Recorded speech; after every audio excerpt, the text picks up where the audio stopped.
Today on the podcast, we're talking about OpenAI, which has just dropped 2 open source models. Now, this is actually really big news because this is the first time in 5 years that they've actually dropped any open source models back to GPT-2. And this is something they've gotten a ton of criticism. Basically, all of Elon Musk's online AI beef, pretty much why he says he started XAI.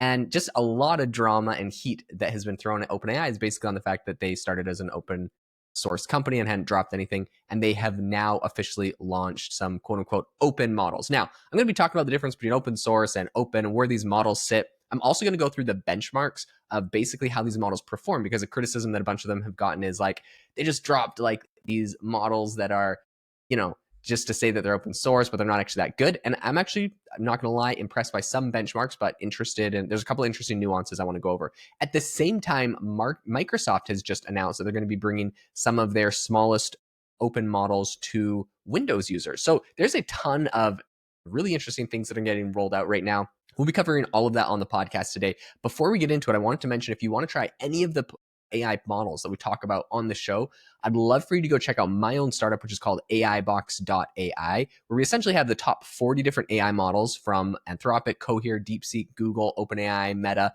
tons of others, audio models like 11 Labs, and a bunch of really interesting image models. All for $20 a month, you get access to all of them. So my hope there is not just that it'll save you some money on, the absorbent amount of AI models that you can subscribe to, but really that you'll be able to find and try out a whole bunch of different AI models that you hadn't heard of or used before. I think there's a lot of really great unheard of models that can do some great things in specific tasks. We have kind of benchmark data and we break down what models are best for what on the platform. So go check it out. It's $20 a month, AIbox.ai. All right, let's get into what OpenAI is doing. So the first benchmark that I want to talk about is the Code Force benchmark. They basically ran the GPT OSS 120 billion parameters. So that's the bigger of the 2 open source models. They have a 120 billion parameter one, and then they have a smaller one. But basically that the bigger parameter, 120 billion parameter one, got an ELO score on Codeforce of 2,600 roughly. And just to compare that with OpenAI's other tools, their O3 model got 2,700, and their O4 mini model, got 2,720. So like these things aren't very far apart. It definitely did better than the O3 mini model, which only got 2,000. So it did pretty decently. Now, a lot of them are also rated with or without tools. So that 2,000 benchmark that I quoted you was without tools. And what exactly does it mean, tools? And is that important? Yes, I would say it's important.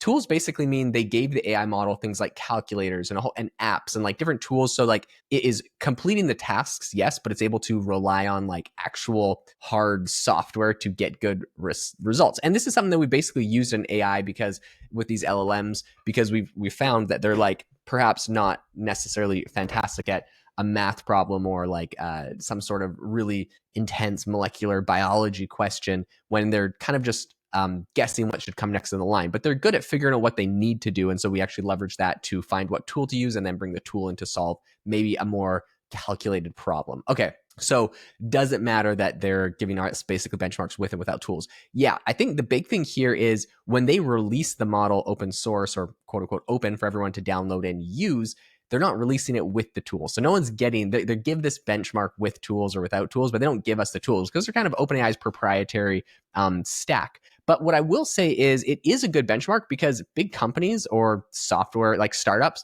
they can build their own tools. And usually if you're taking one of these models and putting it into your startup to do a certain task, you're going to be building custom tools anyways. I think back to my first startup, which was called Self-Pause. It was it was an AI life coach. And we basically had it so you would talk to ChatGPT and it would act like a life coach and work you through different questions. And we built our own custom things into there to basically instruct and guide how the AI model worked and how it would run a conversation. And so I think most software startups would be similar.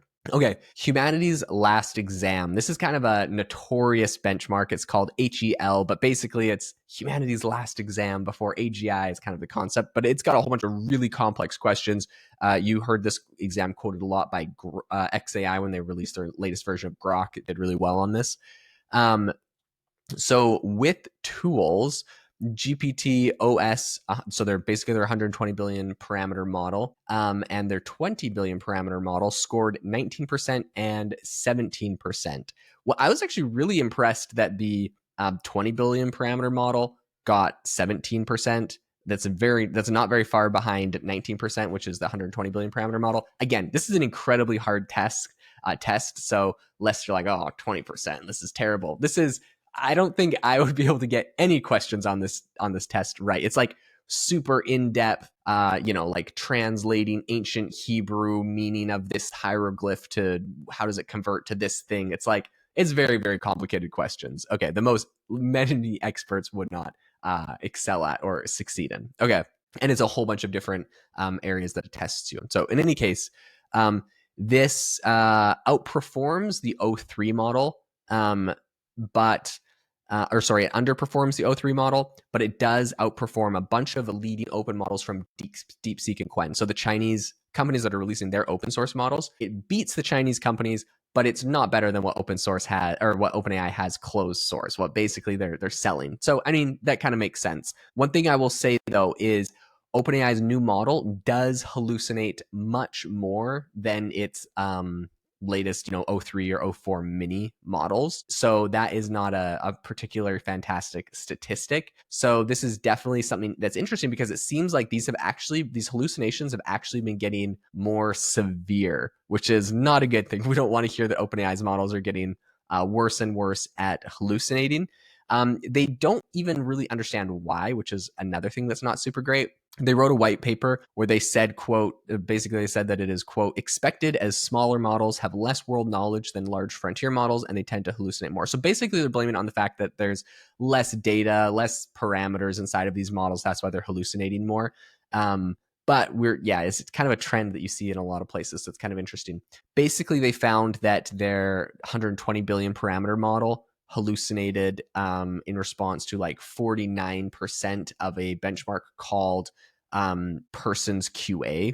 So it's one that is asking the AI model basically about people. So like, who is Tom Cruise, and give me information about him. Who is, and it goes through like tons of people, some that are famous, some that are less famous, and they'll see if it hallucinates. If you've ever tried it, like if you go say, who is Jaeden Schaefer to ChatGPT, like sometimes it'll grab information from the web and whatever, my LinkedIn, but like half the time especially I remember in the early days, would throw in tons of random stuff that weren't true. And so I think with these older models, it's kind of like, or these open source models are kind of like some of the older models, and they throw a bunch of funny things in there. So that's an area that it hallucinates. Doesn't mean it hallucinates on every topic, but on people, it definitely is doing that.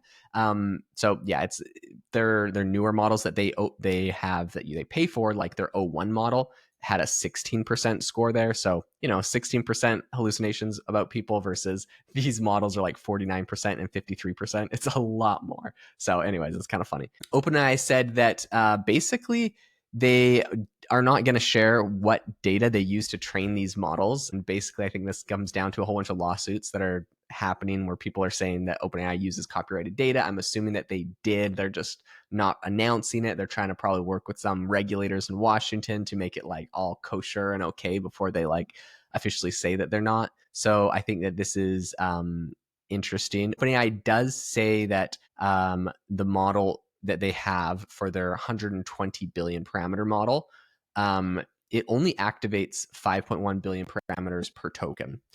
They also say that their model was trained using something called high compute reinforcement learning. Basically, this is a process. It's a post-training process that helps to teach AI models right from wrong, like the right answer or the wrong answer. And they do this in a simulated environment. And they do all of this using basically a really big cluster of NVIDIA GPUs. So this is how they trained their O series of models, right? Their O3 and O4. And so it has basically a similar chain of thought process where it takes longer, but it's saying like, okay, how would I solve this problem? It comes up with a list, and then it works through that list chain of thought on solving different problems. And we typically get better answers when we do this. Now, here's what's exciting, in my opinion.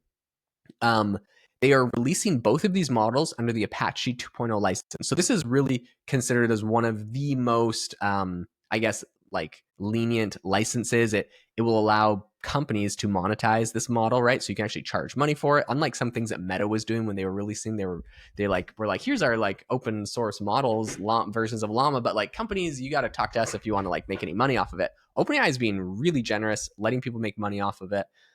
They don't have to pay OpenAI and they don't have to get permission from OpenAI. So this is really just a free gift to the world of an open source model, which is, in my opinion, really, really cool. I will say, unlike fully open source models, what's the difference? They're calling it an open model, but it's not totally an open source. The difference is that companies like AI2 have like a fully open source model. The difference is that OpenAI is not going to release the training data that they use to create their models. I kind of already talked about it. It's basically for legal reasons. They probably have copyrighted stuff in there, which is their own choice, but basically anyone that gets the model is going to benefit from it because the model is going to answer and be way more accurate and have higher quality results. So that's kind of the outcome of that. I will say that they have delayed this model multiple times. I have personally been disappointed when I've seen Sam Altman's tweets on Twitter over the last couple of months where they keep delaying it for safety reasons. They think that it is a lot safer now. Basically, the things that they said they were concerned about was cyber attacks or the creation of biological or chemical weapons. Basically, you